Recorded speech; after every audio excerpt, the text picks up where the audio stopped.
Hey everybody, it's Brian. Welcome to the 39th Qt tutorial with C++ and GUI programming. Today we're going to be covering the QLinkedList. So I'll go ahead and create just a simple console program. I'll call this linked. Put it in the usual location. Alright, and let's just add a few includes here.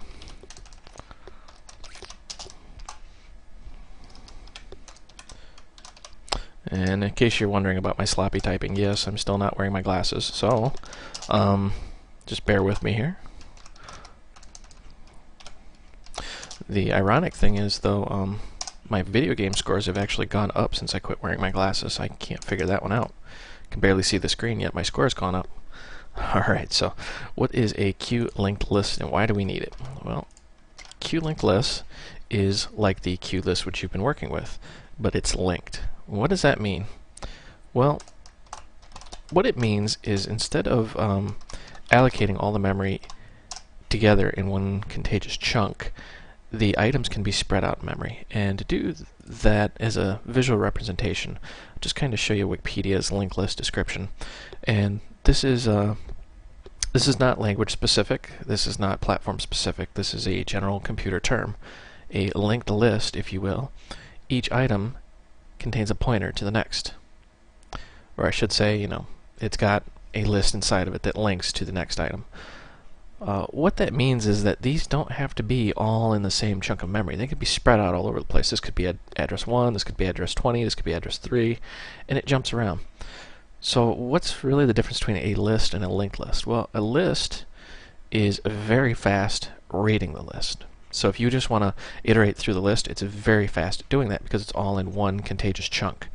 Now, vendor specific might be a little different depending on which vendor you're using, but it's all in one contiguous chunk, so it's very fast. Now, when you go to insert something, say in the middle of that list, it's very slow because it has to find a chunk of memory big enough for the new list size, create a whole new list, and do all this other stuff.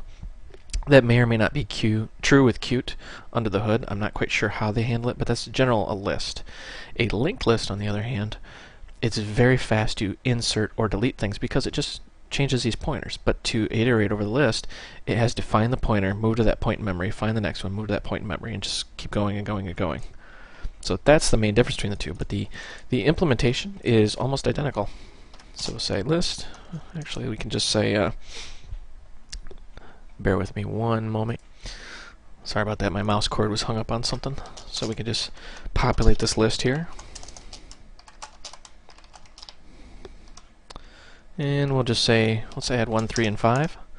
We'll say for each int I in our list. And let's just say qdebug. We're going to print some stuff out here.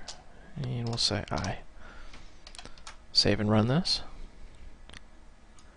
So you see our implementation is identical, but under the hood it's a drastically different animal here. In case you've never seen this before, we're just inputting the list. You can still use the same old tried and true method, append. Well, pretty short tutorial. I just wanted you to really understand the differences between a list and a linked list and why you need the two. Really, all you need to remember is when you see the word linked list, just think of pointers. It's very fast insertions and deletions. This is Brian. Thank you for watching. I hope you found this video educational and entertaining.